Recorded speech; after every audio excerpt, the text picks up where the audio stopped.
Well, it's good to see all of you this morning. Malene, if you could do me a favor, if you can grab that jar for me and bring it over, please.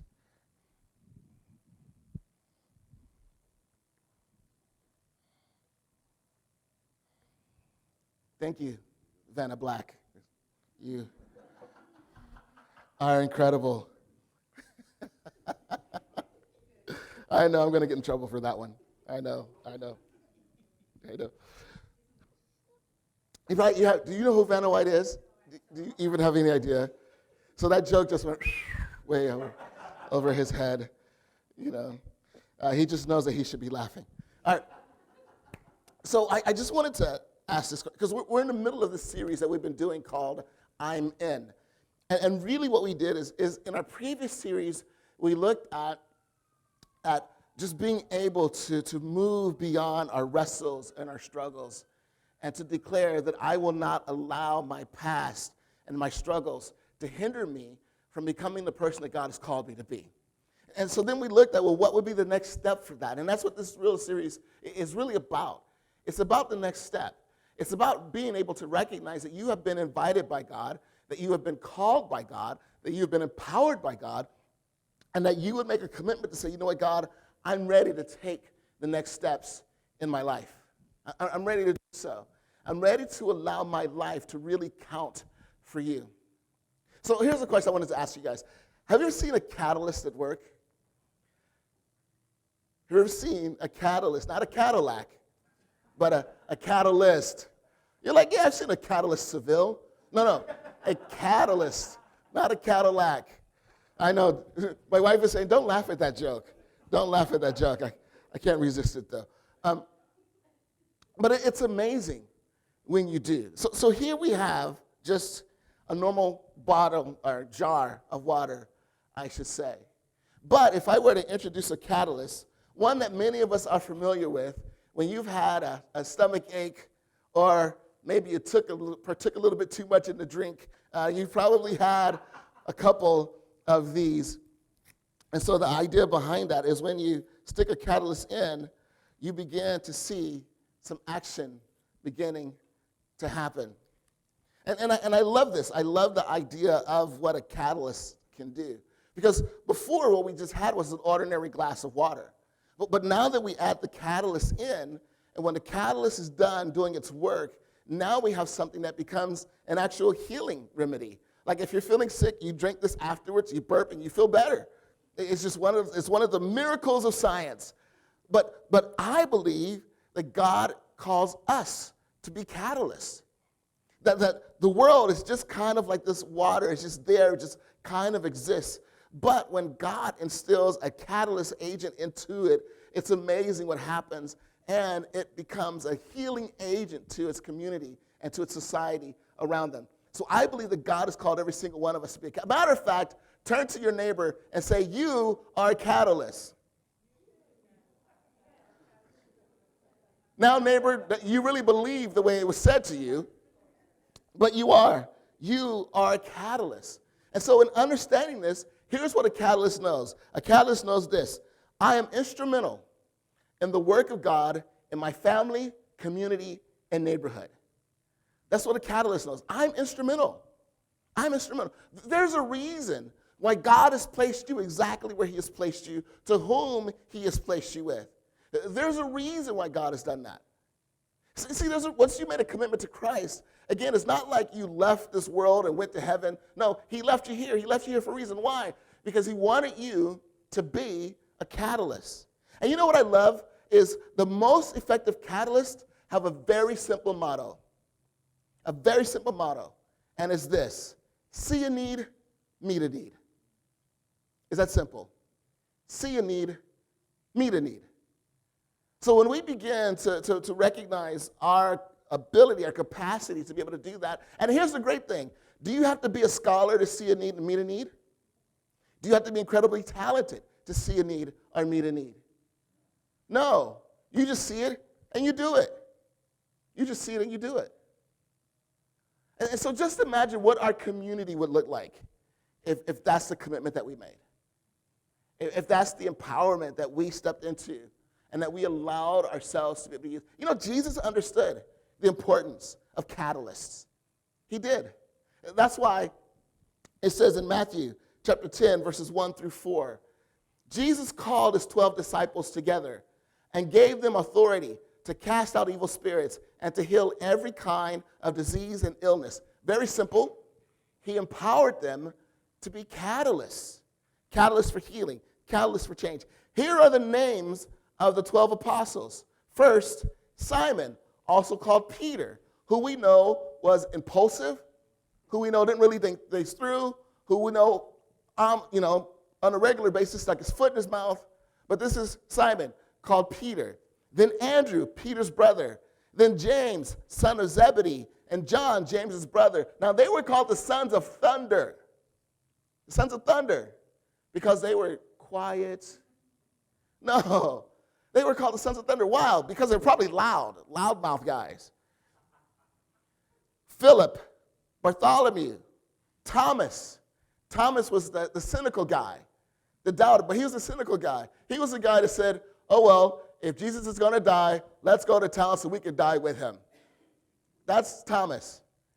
Thomas was the guy that said, you know what, I won't believe that Jesus has risen from the dead until I see it for myself. That's Thomas. Matthew, the tax collector. So here's a guy that sold out his own people. James, son of Alphaeus, Thaddeus, Simon, the zealot, who would have been completely the opposite of Matthew, the tax collector. Matter of fact, if Simon the zealot saw Matthew, the tax collector, on the street, Matthew, the tax collector, would be down for the count. So if Matthew sold his people out, then Simon was a fighter for his people. And then, of course, we wind it up with Judas Iscariot, who later betrayed him.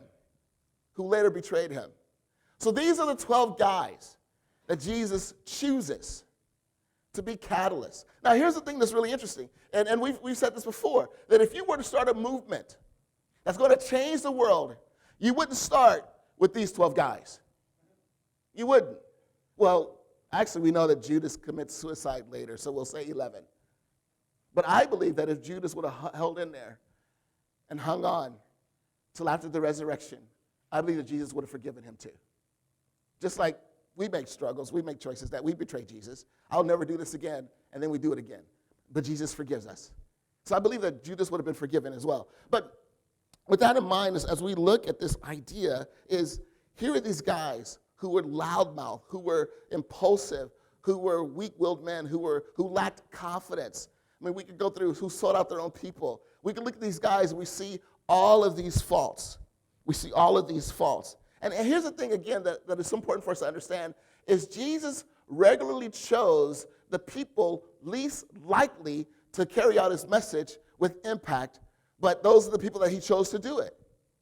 Like, when Jesus was born, the news first goes out to shepherds. And shepherds come, and they see Jesus, and then they carry the message of Jesus out to the people. Now, shepherds were, they had no political clout. They weren't men of influence.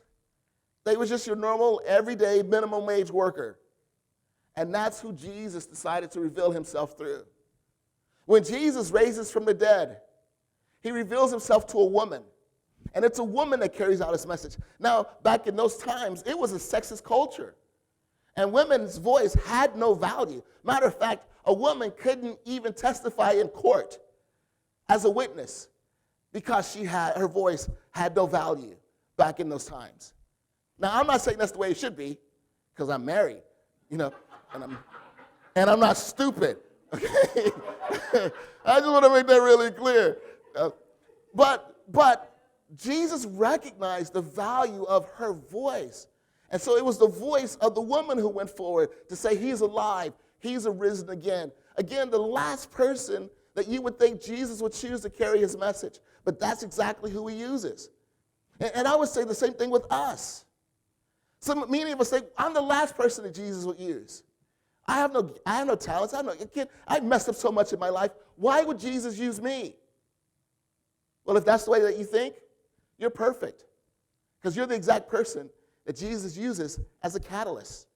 And he calls you to be a a catalyst. Now, here's the thing that's really interesting, is Jesus calls these 12 guys, and look at what he does right off the bat. Matthew chapter 10, verses 7 through 8. Go and announce to them that the kingdom of heaven is near. Heal the sick, raise the dead, cure those with leprosy, and cast out demons. Give as freely as you have received. Now, notice what Jesus didn't do first. What didn't he do first? Clean them up first. He didn't say, hey, you work on your loudmouthness, you get some confidence, you work on not betraying me. Like, he didn't clean them up first. He just sent them out. And that includes Judas. He sent them out. And so I think a lot of times we think, well, I need to clean up first for God to use me. Just go. Now, does that mean you shouldn't clean up? Yeah, we should do the best we can to be the best version of ourselves possible. But Jesus sends us. We don't have to be cleaned up for Jesus to use us. So just go. Allow your life to count. So when Jesus sent them out, they were still loudmouth. They were still unconfident. Had a lack of confidence. They were still, selling out they still had their struggles. But the difference now is they went out with purpose. Is that purpose? And here's the thing that's so important. Why did Jesus send them out? Because I think that there's something that happens.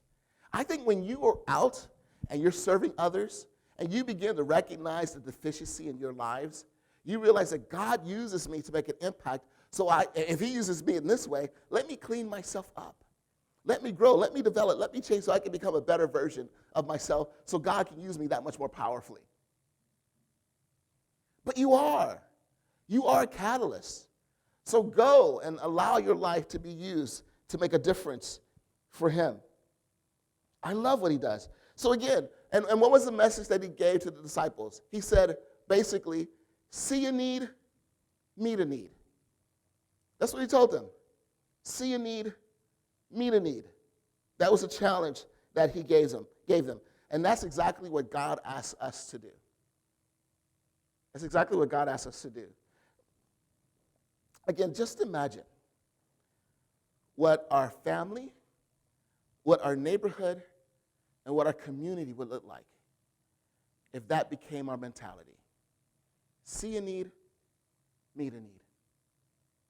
I'm just going to step out and do it. And again, it doesn't matter your capacity of being able to do so. Anyone can serve. Anyone can see a need and meet a need. Anyone can be a blessing. Any of us. And here's the thing. Let me ask you this question. And I want to encourage you to be very real with yourself. Has your Christianity lost its umph? Does it feel like it's mundane? Like you're just kind of going through the stages of existence? Does your Christian walk feel like there's something that's missing? And then ask yourself this question. How often do I see a need and meet a need? Is that a part of the dynamic of my life? Because although I love you coming to church, and I want you to continue to come to church because that's really important, but the truth is you were made for more than just coming to church. Reading your Bible is important, and I want to challenge you, if you've not made a commitment to be in Scripture, make a commitment and do that. Allow God to speak to you. But you are made for more than just being in Scripture. I want to challenge you to pray. Make prayer a significant part of your life. And here's one of the things you'll also notice. One of the best ways to increase your compassion for others and allow you to really be moved to see a need and meet a need is to start praying for people. Make a commitment to do that. And again, ask yourself this question. Do I pray for people as much as I complain?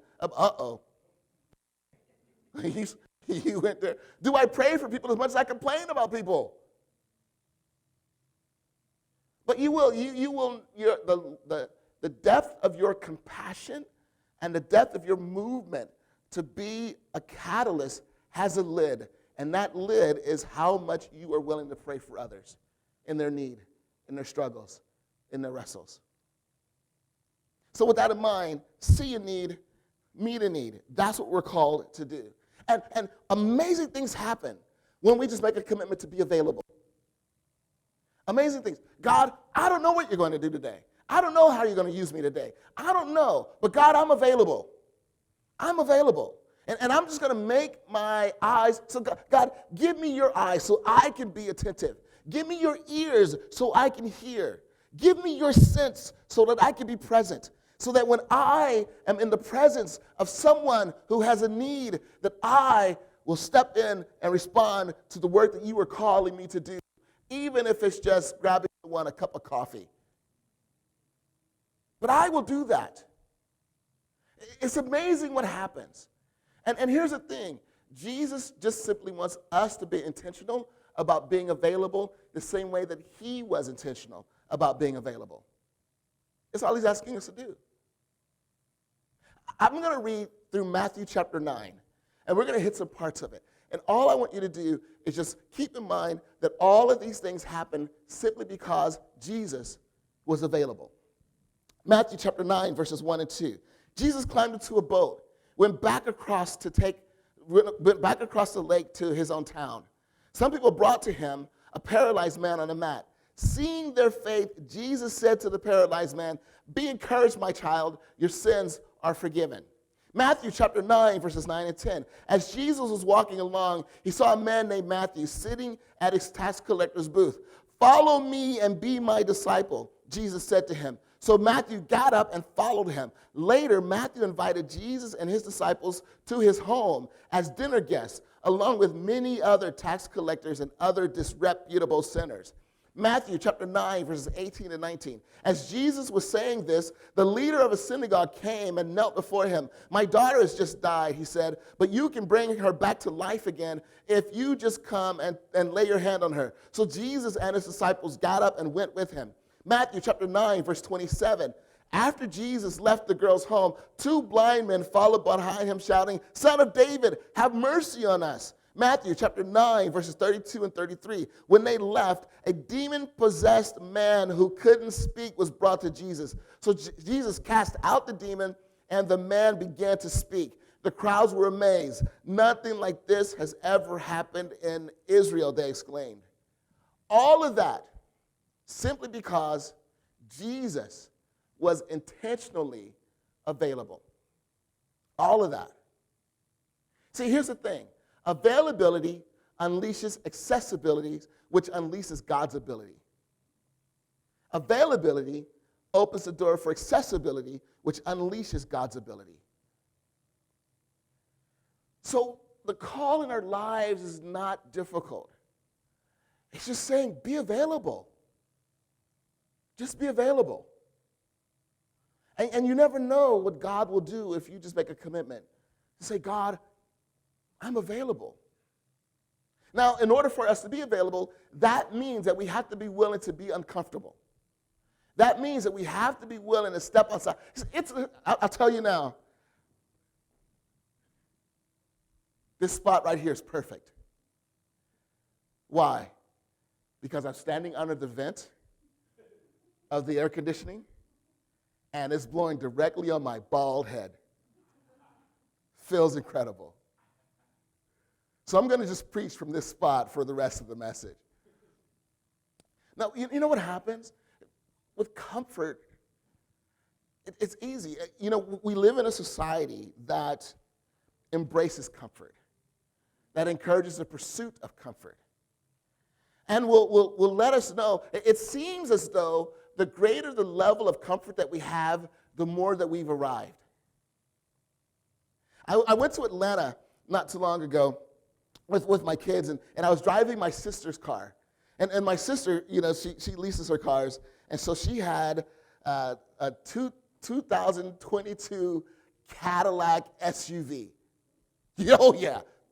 So I'm driving this thing, and man, it's amazing. You know, there's little like yellow lights that light up in the mirrors when there's someone in your blind spot. It lights up. If you are about to back into something, the car will stop for you. Now, I didn't test that, but it does. The car will stop for you. Like it has this radar all around. And then, you do this push button, like you push button start the car. Now, you guys may think, well, Ken, of course, that's awesome. But I don't have that in my car. Let me tell you, in my car, what I have to do is if I want to get out of my car, I have to roll the window down because the handle broke on the inside of my car. So I have to roll the window down, open the car up from the outside just to be able to get out of the car. So I'm in my sister's car, and so then I get home, and I'm saying, honey, I think I need a new car. Because why? We are wired to want comfort. And I'm not necessarily saying there's anything wrong with that. The problem, though, is when we get stuck in comfort.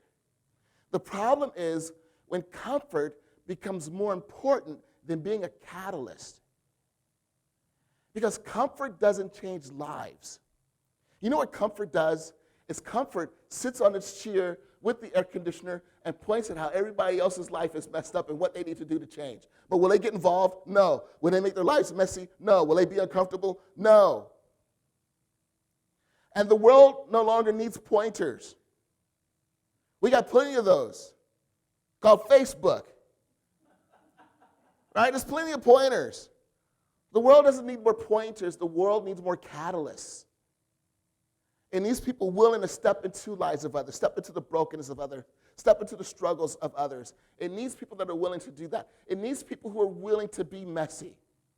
Because let me tell you, that's where God is. That's where God is. He said when you brought food to those who were hungry and you gave water to those who were thirsty, when you visited the sick, when you went to the prisons, when you served them, you were serving me. Why? Because that's where I was. And so is it possible that our Christianity has lost its umph because we no longer go where God is? Because many times we think, we come here, and I want you to come here, because we think this is where God is. And it is where God is. It is where God is. But also, God is with the broken, the disenfranchised.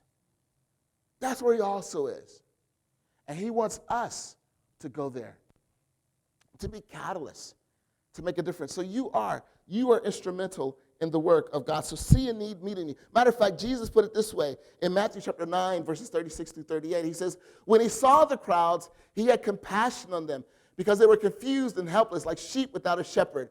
He said to his disciples, the harvest is great, but the workers are few. So pray to the Lord who's in charge of the harvest. Ask him to send more workers into his fields. Ask him to do that. Now, realize this is just before Matthew chapter 10, because what does Jesus do after that? It's then he sends out the 12. So he didn't just ask the Lord for the harvest. As soon as he had them, he sent them out. And so I just want to pray that that becomes our hearts, our response. Like, God, I'll go. I'll go where you want me to go. I'll say what you want me to say. I'll serve who you want me to serve. I'll love who you want me to love. I will build who you want me to build. That's where, again, our Christianity comes alive. Because here's the truth, is we live in a hopeless, directionless world. And people are grasping for anything to try to figure out who they are. They really are. And the things that they're grasping for, they think is going to make them fulfilled. They think it's going to make them them, going to make you you. They think it's going to do that. But the thing is, it doesn't last. It doesn't last. Because ultimately, the world needs Jesus. It needs him. And how are they going to hear of him if we don't go? The world needs Jesus. It needs him. Here's another reason why it's so important. John chapter 10, verses 9 and 10. Yes, I am the gate, Jesus said.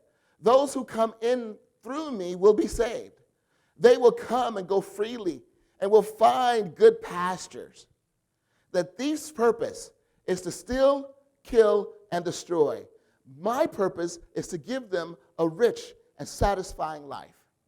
And so here's my question. And think about this. How does a thief steal, kill, and destroy? How does a thief steal, kill, and destroy? I was watching a video, and I saw a pickpocket.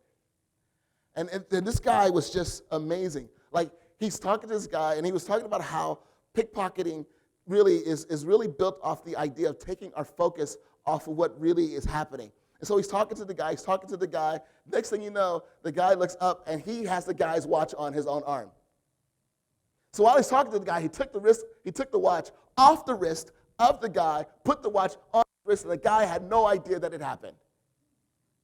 That's the power of misdirection. Is it takes your mind and your eyes off of what really matters, off of what really is important. And all Satan needs to do is just to get us distracted. It's just to get us distracted just enough to miss what's really important. I'm going to give you an example of misdirection. So I'm going to do something that you never thought you would do at church. So now you're paying attention, right? You're like, whoa, wait, what is that? What is that? So in a minute, I'm going to count 3, 2, 1. When I count down, what I'm going to ask you to do is pull out your cell phone. And I want you to tell me what icon is on the right bottom corner of your cell phone. The right bottom corner of your cell phone. So that means you may have to take it off the home screen and see what it is. So again, go ahead, get your cell phones ready. Okay? So I'm going to count down 3, 2, 1, and then tell me what icon, or what app icon, I should say, is in the right bottom corner of your cell phone. Ready? 3, 2, 1. Message, phone, text, camera. What was that?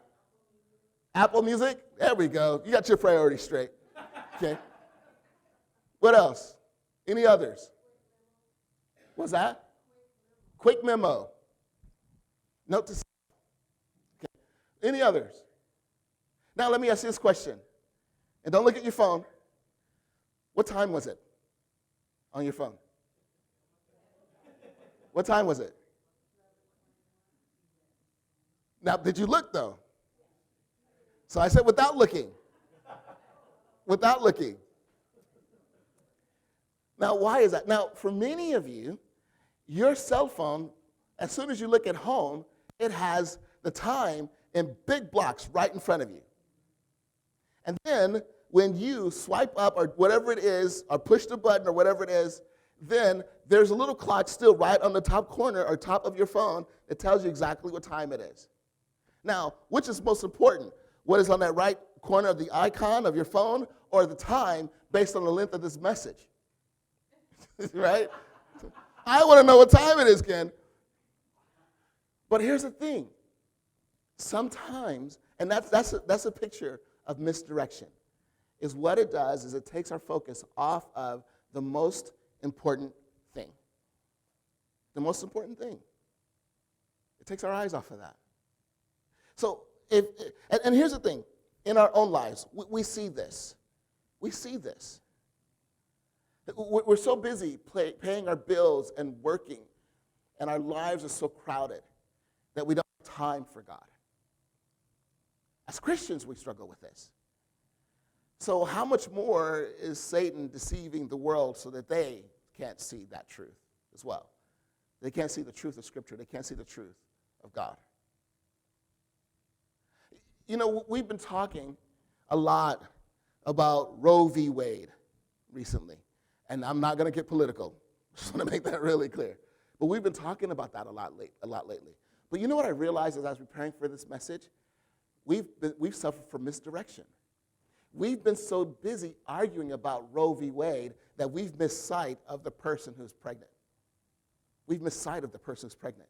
The person who needs us to come alongside. The person who needs us to encourage them. The person who needs us to walk through this process with them. The person who needs us after that baby has been born to be a mentor for that baby. The person who needs us to be babysitters for that child because they're a single mom and they have no idea how they're going to be able to make it through. That's what they need. Who's going to help that baby? Who's going to be able to coach the baby? Who's going to take the baby to games? Who's going to be able to invest in the baby? So that's what they need. That's what they need. Again, we're arguing about gender identity. We're arguing about that. But what we're missing is we're so focused on the argument that we're missing that here is a person that what they're trying to do is figure out, who am I? It's the most powerful question that we're asking in our lives, and we're so busy arguing for gender identity that we miss the opportunity to be able to love, to be able to serve, to be able to forgive, to be able to heal, to be able to work, to help them be able to find that maybe there's something greater to them than their identity as far as gender identity. To help them find confidence in who they are because of who Jesus Christ is. So we're so busy arguing the issues that we're missing the people. And that's all Satan needs to do. That's all Satan is, hey, let me get them arguing about stuff. Then they forget about the people who are suffering, who are going through it. The people who need someone to walk alongside them. People who need someone to love them, someone to encourage them. We'll figure out all the other stuff, but let's serve. Let's make a difference. Let's invest in the lives of others. Let's make a difference in those ways. Why? See a need, meet a need. That's what God has called us to do. See a need, meet a need. And I wonder if this world would be very different if we spent less time arguing the issues and loving the people. Would it be very different? Would Christianity be looked at very different? Would the love that really proceeds from us be looked at very differently? Would God now become a consideration for people and who they are and for their lives if we loved people the way He has called us to love them? Now, again, I'm not saying agree with everything that people do. I'm not saying that. But again, I'm just saying let's make a commitment to walk alongside others and show them love, to help them process life. And hopefully in that process, maybe they'll find Jesus. It says in Matthew chapter 10, verses 9 and 10, don't take any money in your money belts. No gold, silver, or even copper coins. Don't carry a traveler's bag with a change of clothes and sandals or even a walking stick. Don't hesitate to accept hospitality because those who work deserve to be fed. Those who work deserve to be fed. So really, what he's saying here is he sent them out and he says, look, I want you to be in a position where you are completely dependent upon God. That's what I want you to do. So don't take any finances. Let God take care of you. Completely dependent upon Him. And if you want to bring the umph back into your Christianity, begin to put yourself in a position where you are dependent upon God. Where you're dependent upon Him. See a need, meet a need. Last year, I belonged to a group of pastors called the South Bay Community of Pastors. And the guy that leads it, his name is Tim Morey. He's a pastor of Life Covenant, a church here in Torrance as well. So he and I got into a conversation. And this was right around the time where Black Lives Matter was big, and George Floyd and all of that was happening. And we were just seeing more and more examples of police brutality and those kind of things. And so we just started talking about it, and honestly, he was asking, like, as a black man living in America, like, what are my thoughts and what is my responses to it? And so we started talking that much more. And then what happened in the conversation is we started thinking about Torrance, and we started thinking about the Torrance Police Department, and we started thinking, what if we were able to create something where we could be a liaison between the police department and between the community? What if we got our pastors together and we were to do that? And so what we did is he and we reached out to then the Torrance Police chief, was Chief Berg.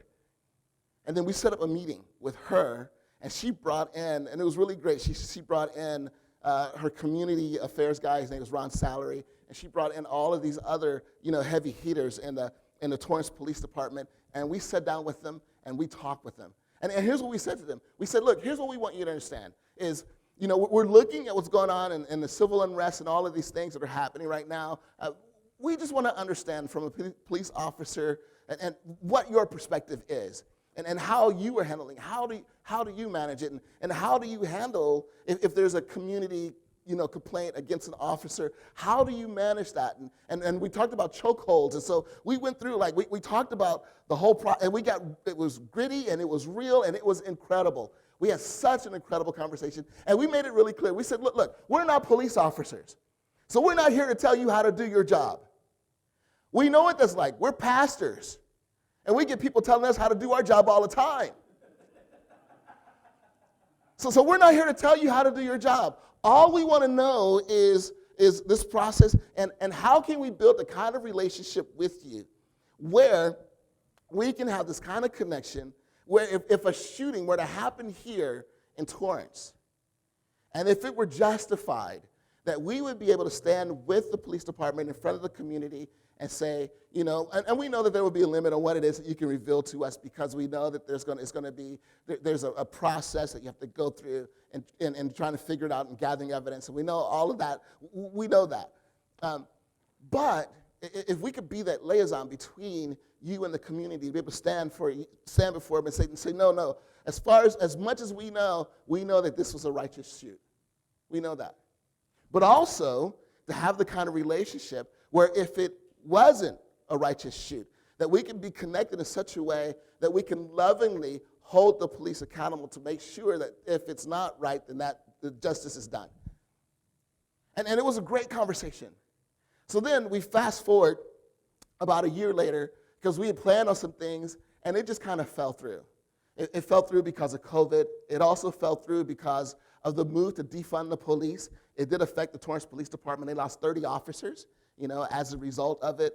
And so they're having to scramble and work through that process and everything as well. And so the result of that is we weren't able to connect.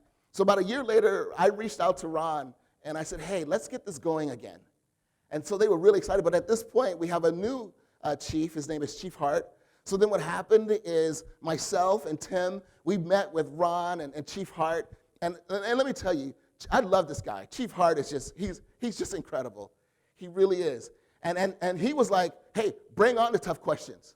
And at that point, this was right around that time, and for those of you that may not know, is there were some Torrance police officers that had put swastikas on cars, and also it was at that point that some racist tweets had come out. And so I asked about it, and he was like, yeah, it happened. And and then he was like, but I want you to know, here's what I did. I was one of the first chief of police to push and bring evidence to the LA district attorney to say, hey, these guys need to be prosecuted. And I was like, I like this guy. And so then he said, hey, I want to meet with your group of pastors. And so we had one where we did a coffee with the chief where he met with us. And then just this past Wednesday, they gave us a tour of the Torrance Police Department.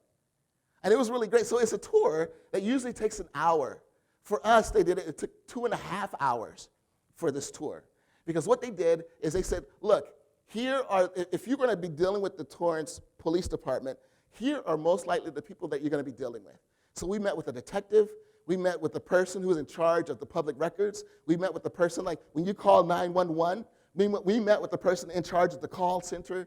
Like, it was just an incredible, incredible day, along with being able to spend time with the chief. All of that happened because of see a need, meet a need. And we're continuing to look at how do we build this relationship. All of that happened because of see a need, meet a need. And so God's going to use incredible things. I don't know. But here's the thing, is don't limit your impact because you feel like you're not going to move the seismograph of life far enough because you feel like you have nothing to offer. When it comes to Matthew chapter 9, chapter 10, we can go through. I was looking at some of the other principles that are in there. It talks about things like bless those who bless you. You will face opposition if you decide to become a catalyst. The life of a catalyst is not an easy life. God will empower you with words when you need it. If I suffer, if Jesus suffers, so will we. Those are things that it talks about in the passage. We just don't have time to go through everything. But there is one last thing that I did want to hit. Why be a catalyst? Because a catalyst reminds you of your value. Being a catalyst reminds you of your value. Here's what Jesus says in Matthew chapter 10, verses 29 and 30 through 31. What is the price of 2 sparrows? 1 copper coin? But not a single sparrow can fall to the ground without your Father knowing it. And the very hairs on your head are all numbered. So don't be afraid. You are more valuable to God than a whole flock of sparrows. Now think about it. How many of you have gone on vacation so that you can see the majestic sparrow fly? How many of you? You're walking through the Grand Canyon. Oh, that's a sparrow. Zion, there's a sparrow. No, that's not what we're looking for. What are we looking for? Hawks, eagles, condors, turkey buzzards, just whatever, like something with a wingspan that we can look at and we can go, oh man, look at that bird. That bird is amazing. The truth is, how many of us ever pay attention to sparrows? Matter of fact, the only time we do pay attention to sparrows is if they build a nest in our attic. Then we pay, but other than that, we don't. We don't pay attention to sparrows at all. Which again reminds us of this truth, that God adores what we ignore. God adores what we ignore. So don't limit yourself based upon the fact that you think you can have a great impact, that you can't move the seismograph of life a lot. You know what? Just do what you, even if you have the impact of a sparrow. And realize sparrows do have an impact. You realize that, right? The sparrows have an impact. They're part of the food chain, for one. Also, sparrows eat small insects. So I like having them around my house. It's great. We'll see like every year or so we get like this big termite buildup, the flying termites in our backyard. And it's great when you see a sparrow, flying away and there's like a termite in its mouth. We're like, yeah, get them, baby, But something else. Did you know that sparrows saved trees in New York? Did you know that? Sparrows. You never think of like Sparrow Man. Like you don't think about sparrows being a hero. But what happened was in the 1850s, there was this moth, and it had a larvae it was a linden moth. And so what would happen is it started eating through the trees of New York. And so what they did was they brought sparrows over, and that's how sparrows came to America. They actually brought sparrows over from England, and then they released the sparrows, and the sparrows ate the moths. So the moths saved New York City, or the sparrows saved New York City. So let me just tell you, if a sparrow can save a city, how much more can you? How much more can you? Your life can have an impact. And then, once they were done eating, they kind of worked their way west, and that's how come we have sparrows here in California. So be a catalyst. Allow your life to count, to be significant, to make a difference. So again, here's my challenge. See a need, meet a need. And I just want to encourage you to think about your own life and to begin to ask yourself, can I be a catalyst for Jesus and make things happen in his name? Jesus, I thank you. I thank you for this morning.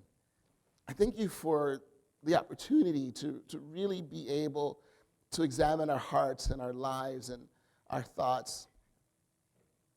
And Lord, I pray that this morning would be one in which we are able to see you, to see your heart, to see your love. Father, I pray that you will increase the radar of our lives so that we can be aware to the needs of those who are around us. People who are seeking and searching and looking for answers. People who are looking to find themselves. And Father, we just pray that we are able to step into place in their lives. Help us to see the hungry. Help us to see the sick. Help us to see the broken. Help us to see the imprisoned. Help us to see those who are broken and disappointed by life. Help us to see those. And Father, may we lovingly step in to serve, meet needs, to show your love. And that as a result of that, Father, that we would see a movement of people who come to believe in you, who give their lives and their hearts to you. In all these things we ask in your name. Amen.